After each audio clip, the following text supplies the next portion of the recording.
Ito ang radyo ng bagong henerasyon. Sumasahimpapawid sa pamamagitan ng internet at live streaming. Radyong pinagkakatiwalaan ng sambayanang Pilipino. Mula noon hanggang ngayon, maghahatid ng pinakasariwang mga balita sa loob at labas ng bansa. Tatalakayin ng mga isyu ng bayan. Magbibigay ng public service at makikipagkwentuhan sa mga sikat. Mula sa puso ng Metro Manila, sumasahimpapawid live ang DZGG, ang radyo ng bagong henerasyon. DCWD is a proud member of the Philippine Online Broadcasters Association. Balitang Pilipinas Worldwide. Programang siksik na balita, komentaryo at serbisyo publiko. Ang mga balita ay tatalakay ni Boyet Guillermo, magbibigay ng puro-puro at paglilinaw sa likod ng mga balita na nagmumula sa sikat na tao. Sa bahagi ng Balitang Pilipinas Worldwide, hindi mawawala ang serbisyo publiko para sa mga kababayan na nangangailangan ng tulong. Balitang Pilipinas Worldwide. Narito ang balita si Boyet Guillermo.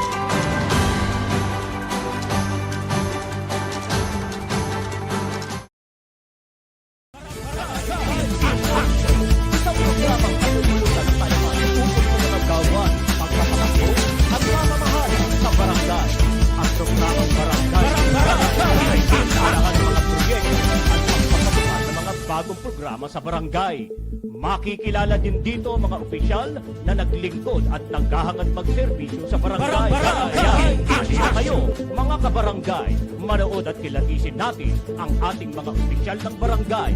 Samahan sina Rolly Bonyon at Boyet Guillermo sa kanilang isang oras na programa mula ika-11 ng umaga hanggang ika-12 ng tanghali. Tuwing Lunes hanggang Biyernes. Barangay in Action! Narito na ang mga pinagpipitagang host ng programa.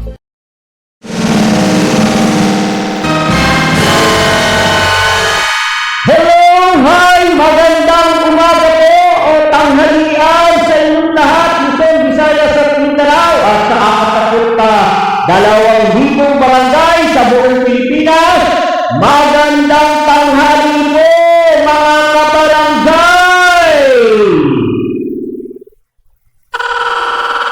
Muli po mga kabarangay, narito naman po ang ating isang edisyon ng ating programa, ang Barangay in Action. Ano?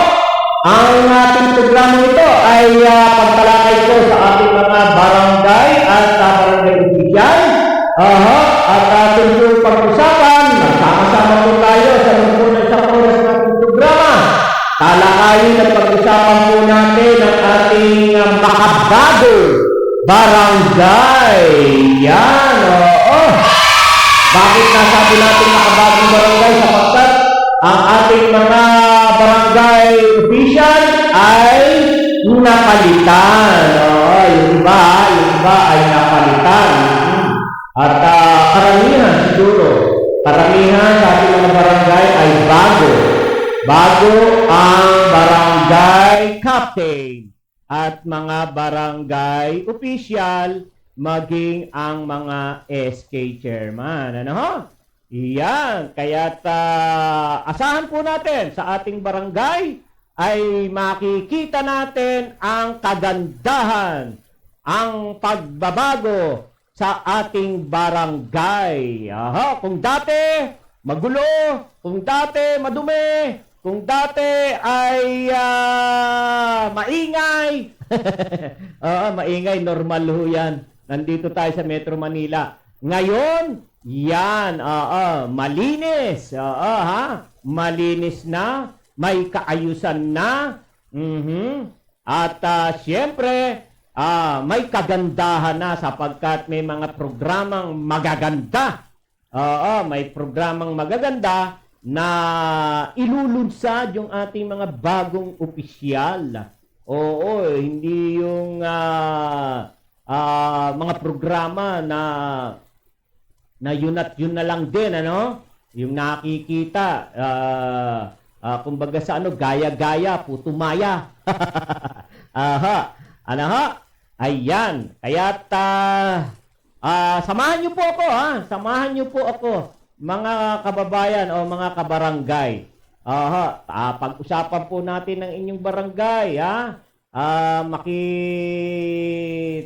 Makipagtalakayan po kayo sa akin, iparating po ninyo.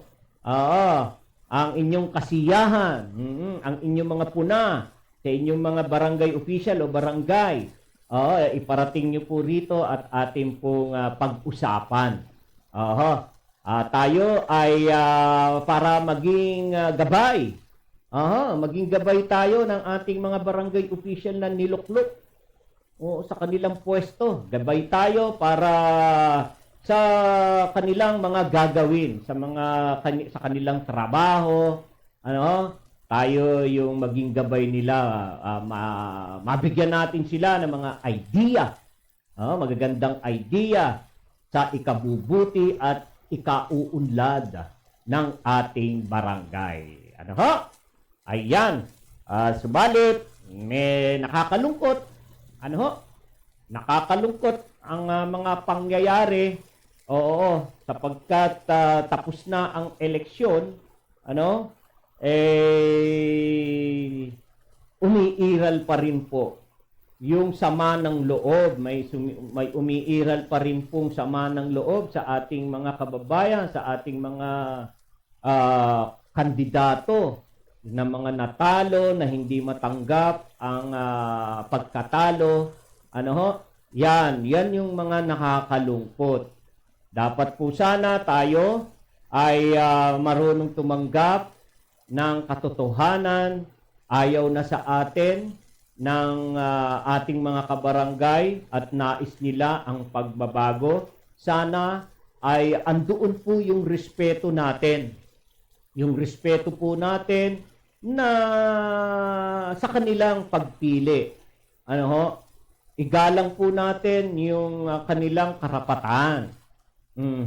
Kayo naman po ay nabigyan na ng pagkakataon, nabigyan kayo ng pagkakataon ng ilang taon, di ba? Ng ilang taong panunungkulan ay naturalmente ay ang tao ay naghahanap po ng pagbabago.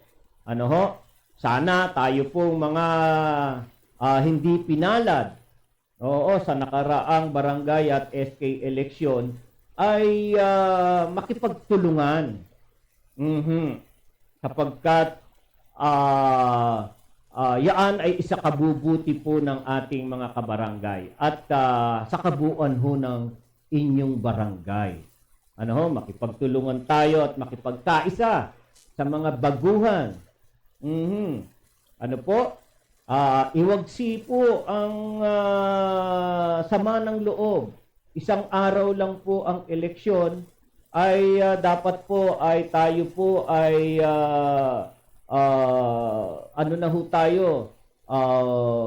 move on.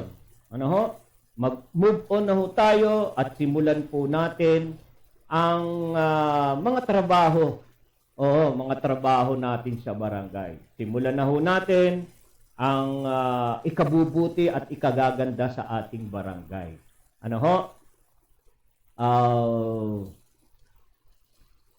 Yun nga po, nabanggit po natin itong mga bagay na ito sapagkat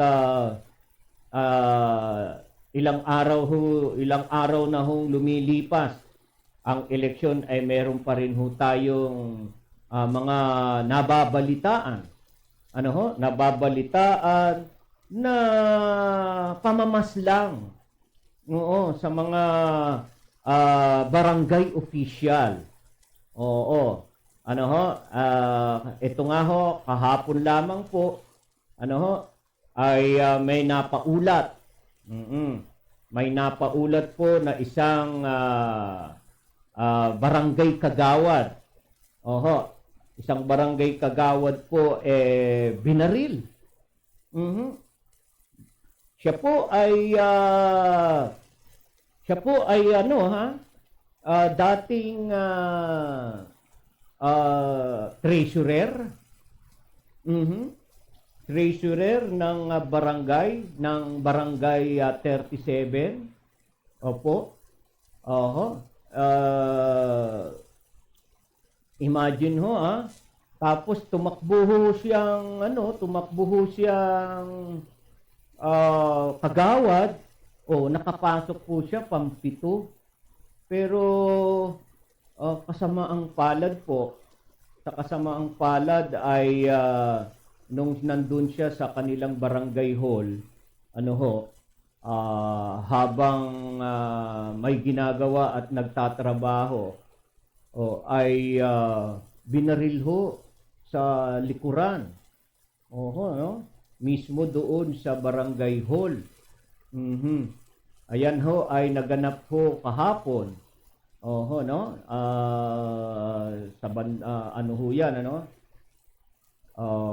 Alas 5 ho. Riding in tandem po ang bumaril. So, alam niyo po, ang naturang barangay kagawad na yan po ay kinilalang si Marcelina Camacho. Marcelina Camacho, 50 pwede mo bang maipakita na habang binabasa ko rin yan? Pwedeng sabay? Ayan. Okay, pwede siguro, no? Paul? Alright. So, yan, no? Si Marcelina Camacho, 58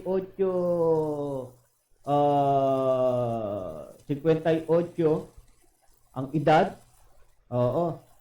Siya po ay nanilbihan bilang treasurer ng barangay at nanalo pong kagawad. Nito pong katatapos lamang na barangay at sangguniang kabataan eleksyon. Ayan.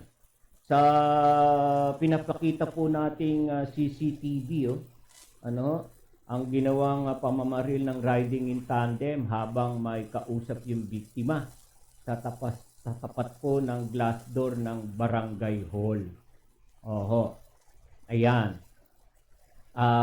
Bumaba po, ayun, kung napansin nyo, bumaba po yung gunman. Yung angkas na suspect at habang nakatalikod nga po yung biktima, ayun, pinaputukan siya ng 2 beses at tumama ang isang bala sa batok ng biktima na tumagos po sa liig.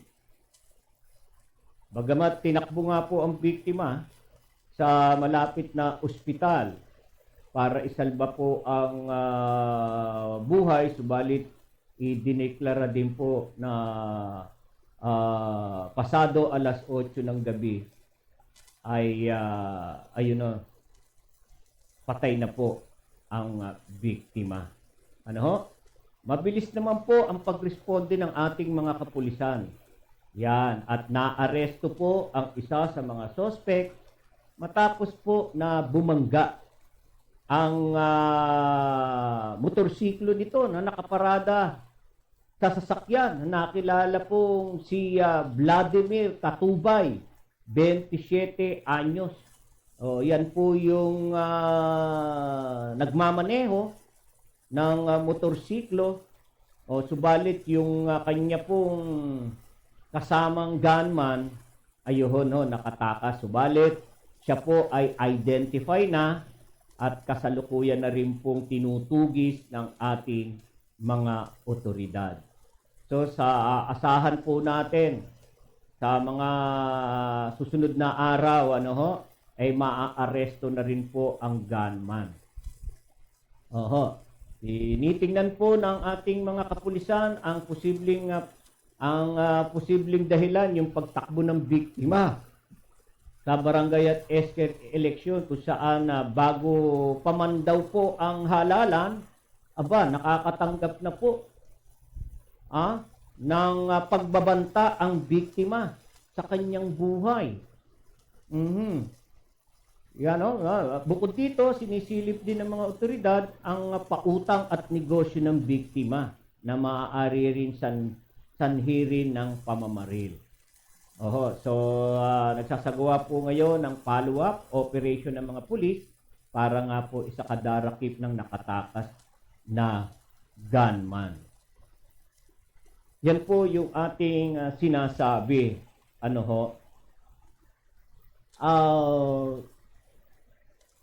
Talaga pong hindi po nating lubusang maunawaan. Ano ho? Sa ating paghahangad lang po na maglingkod sa barangay. Ano ho? Ay bakit po nauuwi? Ano?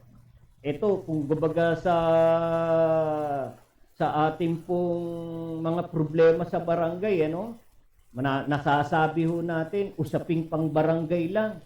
Ano? Usaping pang barangay lang. Pero, ito, ano? Hindi na ho natin masasabi na ito ay krimeng pang barangay. Ano ho? Buhay na po ang nalalagas to eh. Oo, buhay na po ang kapalit sa paglilingkod. Ano? Hindi ho natin talaga maunawaan bakit pa nauuwi sa pagpatay. Samantalang ano ba ang ating barangay? Ano ho? Sa ngayon, ano? Yan ho ang ating balita na yan. Base po sa ating pong nakalap na report. Oo, mula po sa ating kapulisan sa lungsod po ng Pasay. Ano? Ang ayan, ano?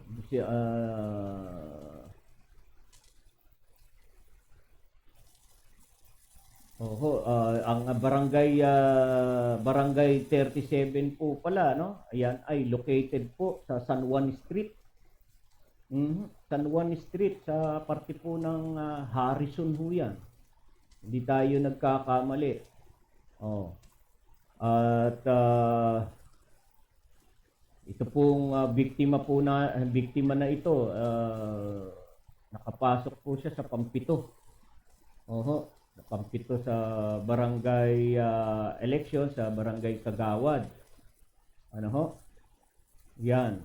At base po sa investigasyon nga po ng Pasay Police, ayan, sila ho ay nakatanggap po ng tawag mula sa Station 1 na nagkaroon ho ng shooting insidente na nangyari nga po dyan sa barangay hall sa barangay 37 at agad-agad naman pong nagsadya ang ating mga otoridad do sa insidente at binerify po ang tawag. Matapos po nila na makarating po doon sa pinangyarihan.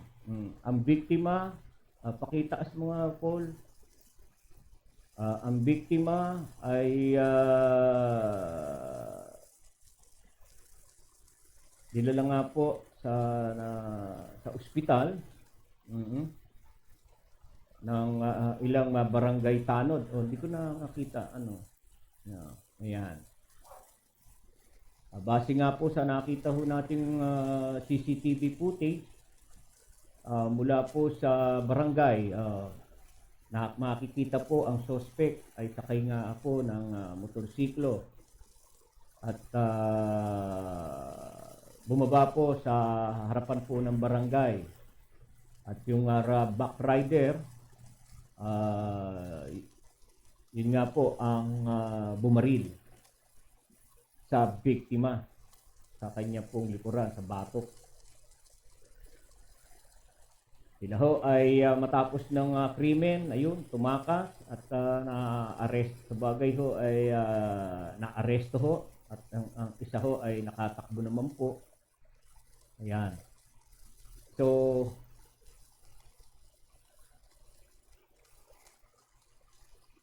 isa pa nga ho, isipin na lamang din po natin, isa pong 58 anyos, ano ho, bakit nangyayari po itong mga ganito? Ano ho, bakit nangyayari? At may mga taong na mga nagpapagamit naman. Hindi na iniisip na sila ay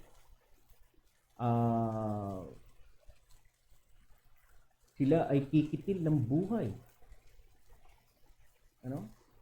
Kikitil ng buhay ng kanilang kapwa. At ang suspect ay nakilala, no? Butit ito na, ano? Pakitaas mo ano.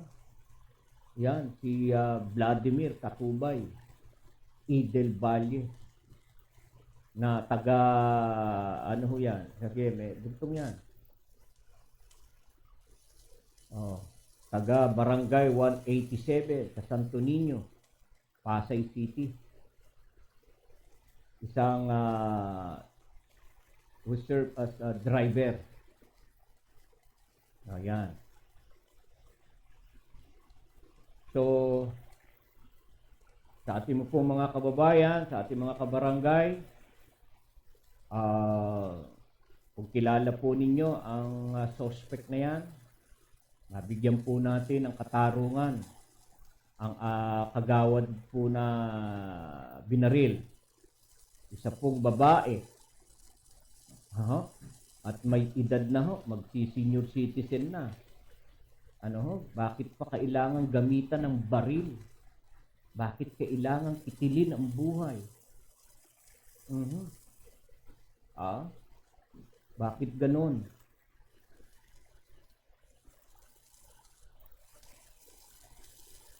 Ito naman po, ang kanilang paglilingkod. Ano ho? Paglalaan lang po ng kanilang panahon itong ginagawa nila sa kanilang sa kabarangay. Paglilingkod lamang po sa barangay. At ano ba? Ano ho? Hindi ho natin talaga maisip Bakit ho nauuwi po sa ganun Yung mga nanalo, mga natalo, at hindi matanggap pagkatalo. Kaya sana ang atin lagi hong pinapaalala no? Bakit ba tayo masyadong nagpapasailalim sa takbo ng ating politika? Ano ho? Masyado tayo nagpapadala.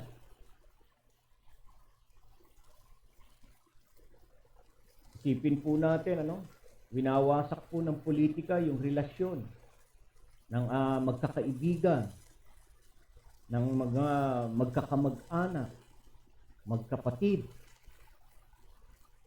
Dapat po na-anticipate po natin yung epekto ng masamang epekto ho ng politika.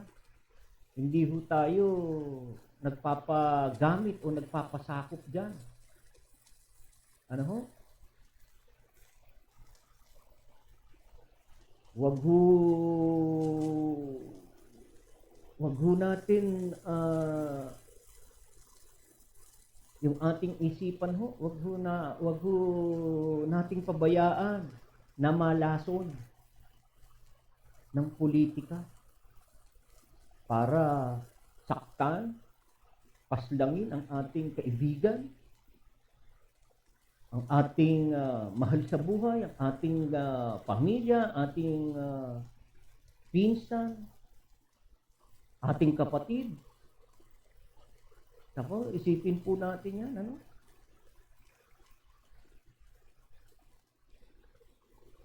nagpalaso ng ating isipan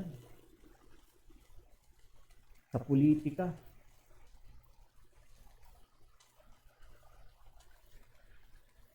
Siguro, tayo na, napapanahon na siguro na tayo po ay magbalik loob sa ating Panginoon para nabibigyan tayo ng liwanag. Liwanag ng mula sa Kanya upang hindi ho tayo madala. Hindi ho tayo matangay sa masama. Ano ho? Masyado na po tayong napapahiwalay siguro sa ating Panginoong Diyos. Kaya't nagagawa po natin ang mga bagay na hindi niya kagustuhan. Labag sa kalooban ng ating Panginoon. At sa bandang huli, doon lang ho natin maiisip masama. Masama ang ating nagawa. Sa huli lang ho natin nag-iisip. Doon natin marirealize sa huli na bakit ko nagawa? Sa kamag-anak ko yun. Bakit ko nagawa sa kapwa ko? Napaslangin siya ng dahil lamang po sa politika. Ano ho? Kaya yan lang po ang ating panawagan sa ating mga kababayan. Tayo po ay dumulog na ho sa ating Panginoon at magbalik loob para tayo ho ay Kanyang nagagabayan at iniingatan na makagawa ng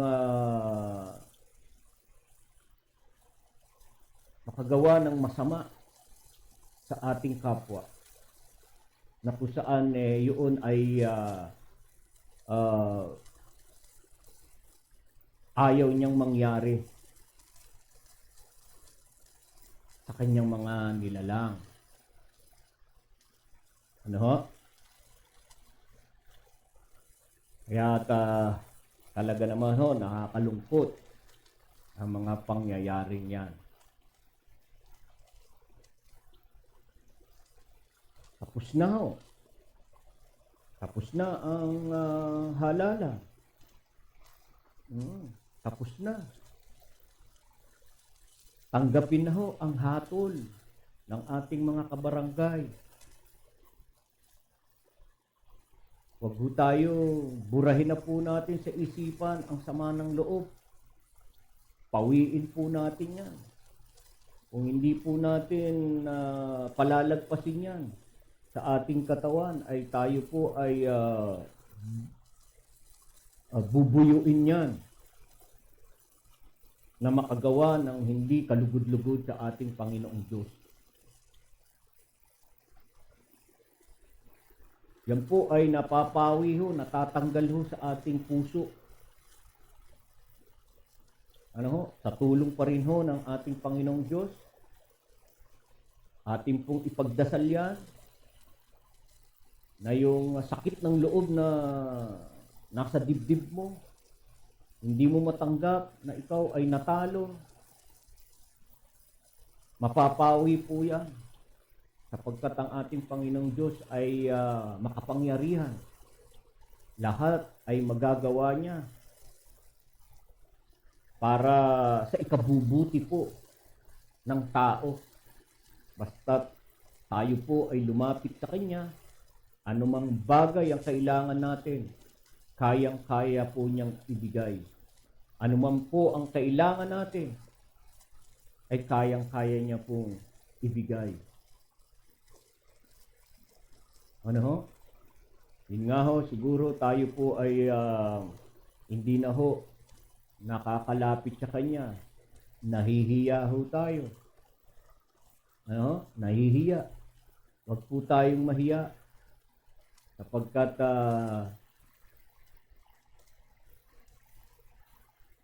mabait ang ating Panginoon. lalo na po sa mga kapatid nating naligaw ng landas. Hinihintay lamang po tayo ng ating Panginoon na lumapit sa Kanya para tayo ay Kanyang tulungan kung anuman ang ating kailangan. Nahiya lang siguro tayo. Akala natin dahil sa mga nagawa nating pagkakasala, inaakala natin hindi niya tayo pakikinggan. Hindi niya tayo papansinin sa ating mga dasal. Hindi po, nagkakamali ho tayo. Lagi po ang ating Panginoon, laging nakalahad ang kanyang dalawang kamay. Hinihintay lamang niya po tayong lumapit. Kaya nga, ang sabi niya, di ba? Anong sabi niya? Kayo po na lahat na napapagal sa inyong suliranin, lumapit kayo sa akin at kayo ay aking pagpapahingahin. Kayo pong mga nahihirapan sa inyong mga pasanin sa buhay, lumapit kayo sa akin at pagagaanganin ko ang inyong pasanin. Tinatawag nga po tayo ng ating Panginoon. Subalit, tayo lang ho talaga ang matigas ang loob. Siguro yun nga, nahihiya tayo na lumapit sa Kanya dahil akala natin, hindi niya tayo papansinin, hindi niya tayo pakikinggan sa ating mga dalangin. Hindi ganyan ang Diyos, mga kapatid. Hindi ganyan ang ating Panginoon. Sa taong nagpapakumbaba na lumalapit sa Kanya, dalawang kamay nakalahad, ikaw ay Kanyang tatanggapin, yayakapin, at ibibigay ang Kanyang pagmamahal. Ipalalasap sa atin ang mga bagay na hindi natin nalalasap. Ipagkakaloob sa atin kung anuman ang ating pangangailangan. Paglilinaw, liwanag, ipagkakaloob sa atin kung tayo'y nadidiliman. Kung tayo'y naguguluhan, naghihiganti, bibigyan niya tayo ng pangunawa. Bibigyan niya tayo ng kaluwagan ng ating puso. Lilinisin niya po yan, ang ating puso. Kung ang ating puso ay nais maghiganti, lulusawin niya po yan. Huwag ho tayo mag-atubili na lumapit sa ating Panginoon upang hindi tayo makagawa ng pananakit sa ating kapwa. Alam po natin, tayo'y may Diyos, buhay ang ating Panginoon, kumikilos, kulang lang ho tayo sa Kanyang pagtawag.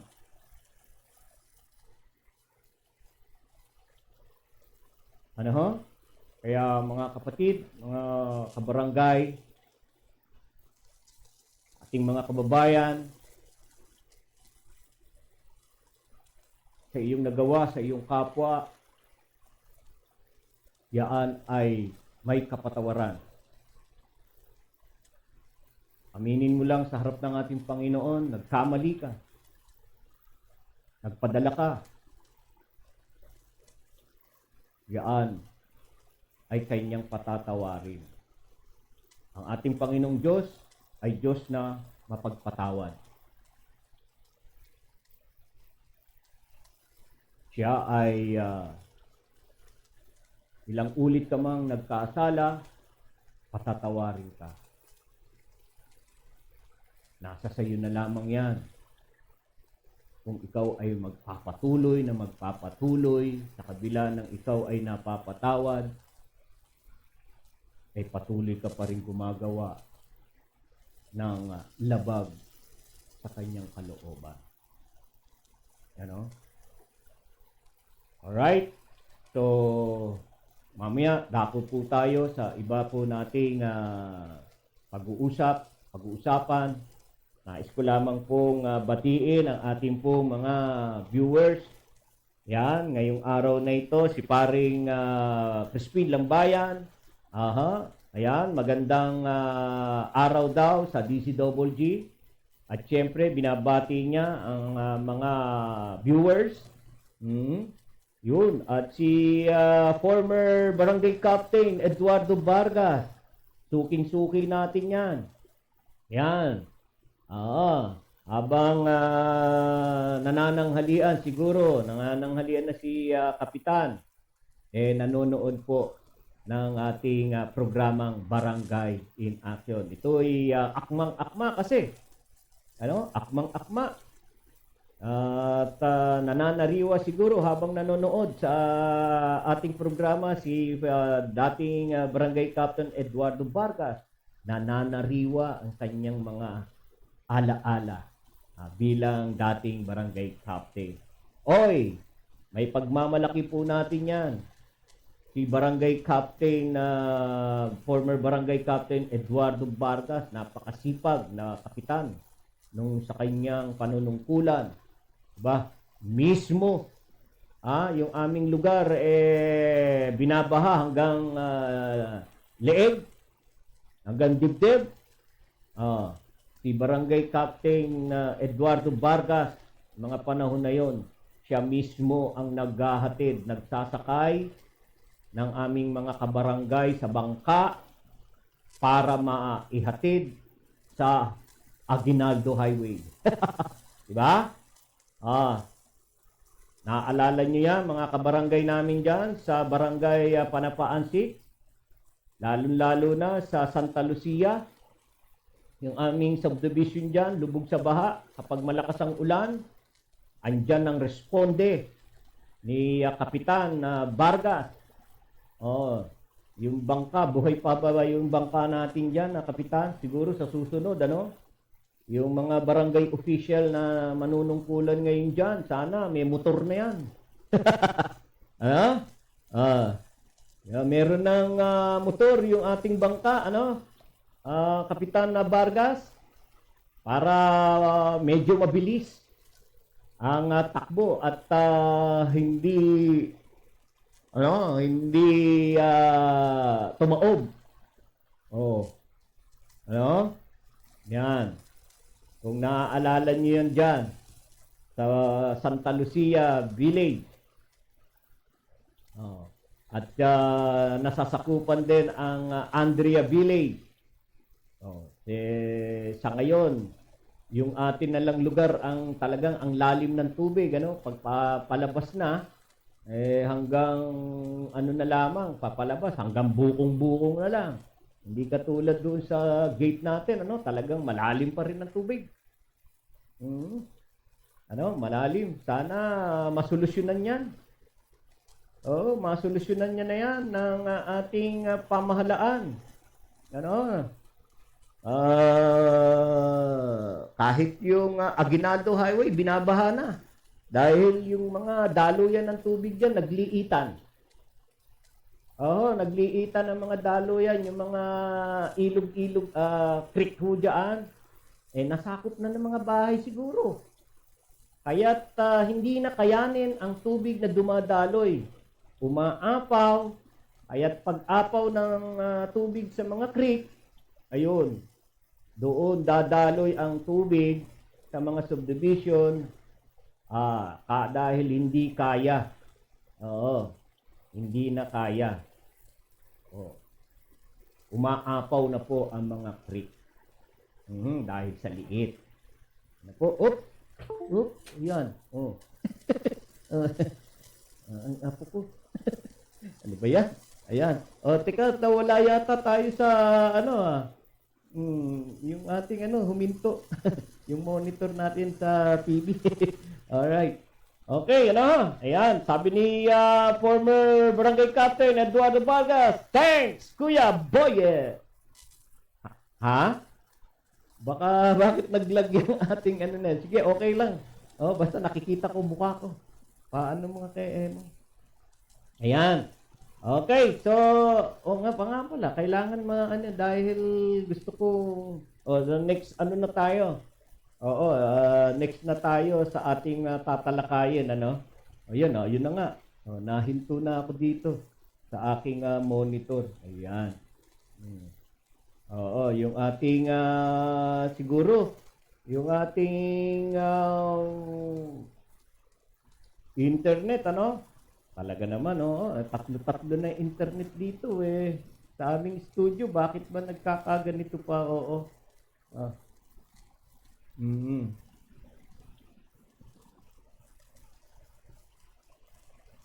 Ayan, yan. Ay, mga kasi, hindi natin talaga maiiwasan yung mga ganitong problema, Ayun yun, alin ba yun? Yung camera? Nabagsakan ng Higa mo nga yan. Yan. Ayan. Nahinto tayo,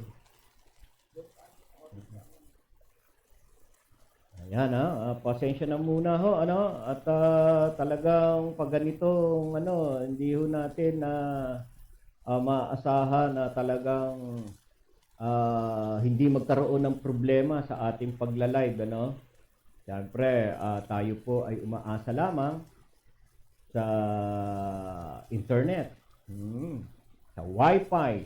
Yan, kaya tayo nakakapag-ere at napapanood. Ayan, at alam niyo ho, aming himpilan, ito ay masasabi nating himpilang lang ho ito, parang sumisibol. Maliit na istasyon lang ho. Hindi ho tayo katulad na naglalakihang mga istasyon. Pero, tingnan naman ho ninyo ang aming presentasyon, di ho ba? Mistulang giant ang aming himpilan sapagkat nakakasabay naman po kami sa malalaking himpilan ng TV o radio. Okay, ayan. So, dako po tayo sa isa ho nating balita. Yan.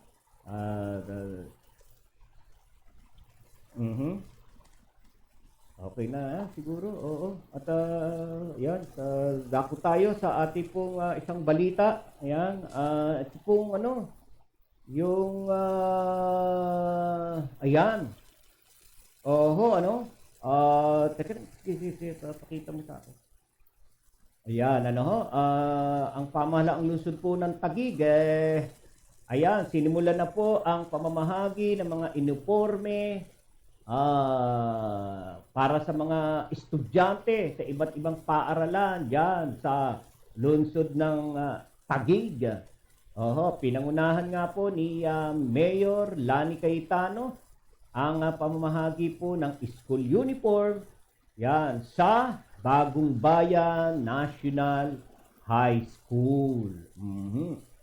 Sa pamamahagi po, tiniyak po ni Mayor Lani Cayetano sa mga estudyante mula kinder yan hanggang sa mga elementarya, sa K-12, hanggang gumraduate yan. Hanggang gumraduate sila ng senior high school, mararamdaman daw po ng mga mag-aaral ang pagmamahal ng local government. Yan, sa ilalim po ng kanilang TLC Taguig.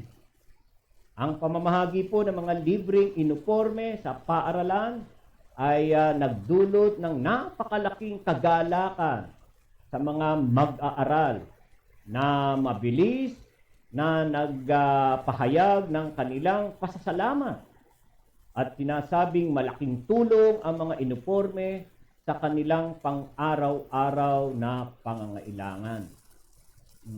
Excited naman po na sinabi ng grade 8 na estudyante ng Tibagan High School, Barangay Isrembo, Taguig, na si Angeli Nicole Canaveral na gagamitin na niya yung bagong uniforme na anyay, wow, maganda raw. Sa kanyang bahagi, sinabi naman ng grade 11 student na si Hannah Moises mula sa Bagong Bayan National High School na hindi na kailangang mag-alala ang kanilang mga magulang sa pagbili ng mga uniforme para sa school year na ito. Anya, mas napaganda pa nga daw ngayon dahil may mga taong hirap talaga sa pinansyal.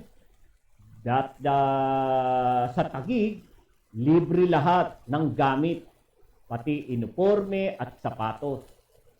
Lahat nabibigyan ng pagkakataon na makapag-aral ng maayos at komportable. Magpapatuloy ang pamamahagi sa mga susunod na araw sa iba pang pampublikong paaralan sa Taguig hanggang sa matanggap ng lahat ng 200,000 na estudyante ang kanilang uniforme. Sa pagpapabuti ng serbisyo nito, inayos ng Taguig ang mga sizes para sa bawat paaralan. Binantayan nila ang pamamahagi upang agad na matugunan ang mga pagkakaiba at laki ng mga uniforme at sapatos na hindi kasya. Nikayat din ang lokal na pamahalaan ng mga magulang at ang mga mag-aaral na ibahagi ang kanilang puna upang matulungan ang lungsod na higit pang mapahusay ang programa nito. Yan, ano ho? Wow, talaga naman, congratulations sa lungsod ng Taguig. Talaga pong pinatunayan po nila na hindi nila pababayaan ang mga mag-aaral na nag-aalala noong pinagtatalunan. Pinagtatalunan kung ang Rembo o Embo barangay na napunta na ho sa Taguig. Ano ho? At ay mga estudyante nag-aalala na baka yung kanilang mga benepisyong natatanggap sa unang pamamahala ng paaralan, no, mula sa Makati, baka hindi na ho na nila matanggap. Eto na ho. Ayan. Pinatunayan po ng Taguig. Kayang-kayang ibigay sa mga estudyante ang kanilang pangangailangan. At ito na po. Sa mga nakaraang panahon, di ho ba? Mga school supply naman ho ang ipinamahagi. Natanggap na po ng mga estudyante at ito na ho. Kaya't panatag na po ang kalooban ng mga mag-aaral at mga alalahanin nila, lalo-lalo na mga magulang nila, sapagkat tinatanggap na po at tinatamasan na nila ang mga pangangailangan nila sa pag-aaral. Congratulations po sa local government po ng Taguig. At nawa, ang mga mag-aaral naman po, yan, pagpatuloy ang inyong pag-aaral, sikaping makatapos, at para ang inyong mga magulang ay kayo ay may pagmalaki, higit sa lahat, ang lokal na pamahalaan ay kayo ay maipagmalaki. Alright? Yan, congratulations. Okay. So, tayo naman po ay dadako naman po sa isa ho nating balita. Yan. Yan, ang 3.9 kilometrong expressway ho ng Silang Aguinaldo Interchange ay pwede na po ang daanan. Yan, ayon po sa MPC o MP Kala Holding Incorporated. Inihayag po ng MP Kala Holding Incorporated o MHI. Ang concessionaire para sa Cavite Laguna Expressway o KALAC ang inaabahang pagbubukas po ng Silang Aguinaldo Interchange. Yan, Ang 3.9 kilometro o 2x2 lane subsection ng expressway ay bukas po, bukas.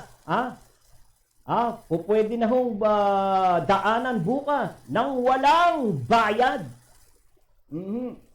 Yan, sa November 8 po, 2023, para ho sa mga motorista upang mapabuti at maginhawa ang paglalakbay ng mga motorista sa buong rehiyon.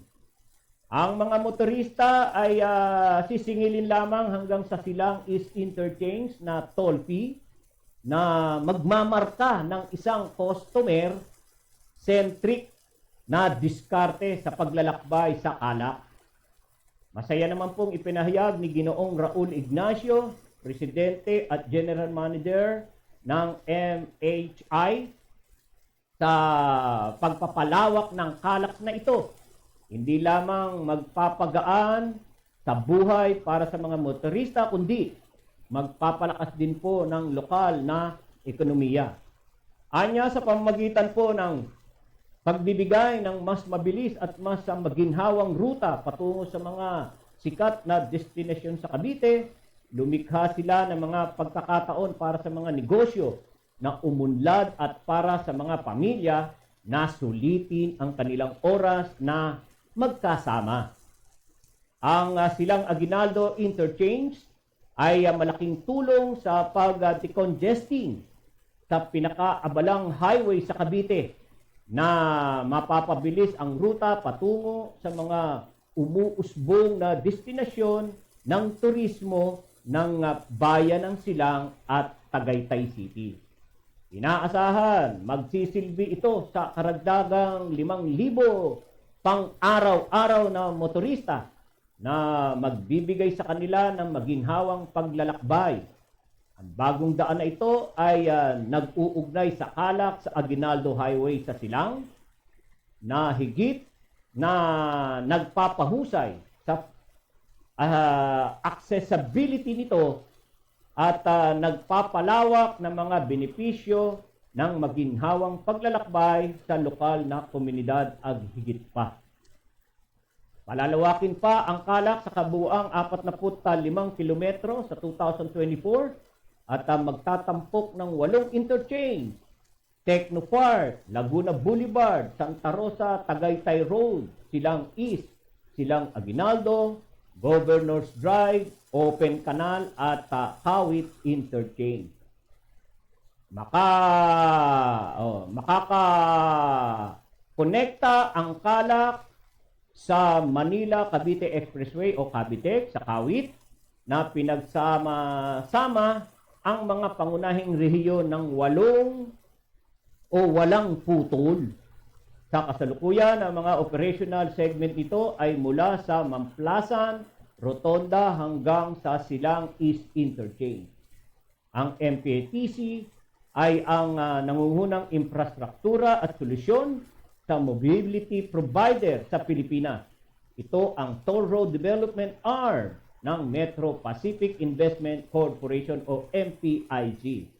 Bukod sa KALAC at Cavite, hawak din ng MPTC ang concession right para sa North Luzon Expressway o NLEX, NLEX Connector Road, Subic-Clark Tarlac Expressway or SCTEC at Cebu Cordoba Link Expressway o CCLEX sa Cebu.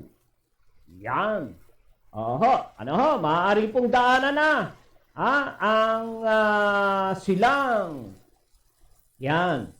Ang Silang Aguinaldo Interchange.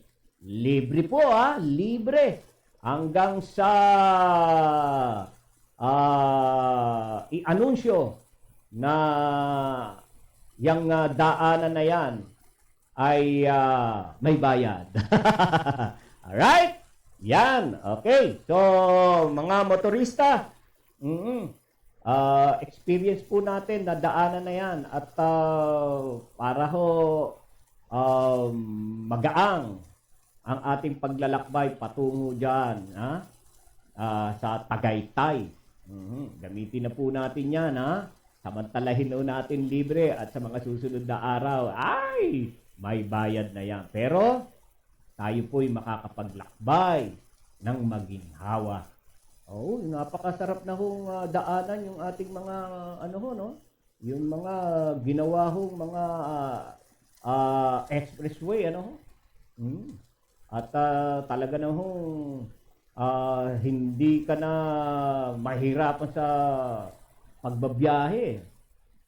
Dahil talagang tuloy-tuloy na ho ang biyahe, at hindi na tayo makakaranas ng traffic dahil po yung ng MPTC patuloy pong nagdi-develop mo ng mga daan para ho sa kapakanan ng mga motorista makapaglakbay ng maayos, maginhawa. Ayan. Alright. So, tayo po ay wala na pong oras. At pupugak-pugak ng oras natin. Isang minuto na lamang po. At ako ay nagugutom na Naaamoy ko na ho yung lutong ulam Kaya, nagmamadali na rin ang akin tiyan. Alright, okay. So, maya-maya po tayo, magkita-kita pa rin po tayo sa isa po nating programa, ang Balitang Pilipinas Worldwide, alas 5 hanggang alas 6. Yan, magkabalitaan po tayo at magkapanooran pa rin po sa panghapong programa. So, maraming salamat po sa lahat po ng mga viewers na nakasama ko sa loob po ng isang oras. Salamat po sa inyo, sa inyong walang sawang pagsuporta po sa ating mga programa dito sa DCWG Broadcasting Studio. Alright? So, at maraming salamat. Magandang tanghali sa inyong lahat. Bye!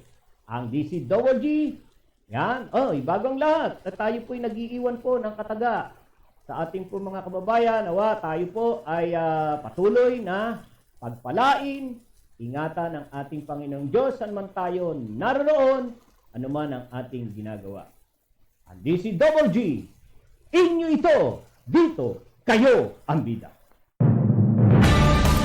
Ito ang radyo ng bagong henerasyon. Sumasahimpapawid sa pamamagitan ng internet at live streaming. Radyong pinagkakatiwalaan ng sambayanang Pilipino. Mula noon hanggang ngayon, maghahatid ng pinakasariwang mga balita sa loob at labas ng bansa. Tatalakayin ng mga isyu ng bayan. Magbibigay ng public service at makikipagkwentuhan sa mga sikat. Mula sa puso ng Metro Manila, sumasahimpapawid live ang DZGG, ang radyo ng bagong henerasyon. DCWG is a proud member of the Philippine Online Broadcasters Association.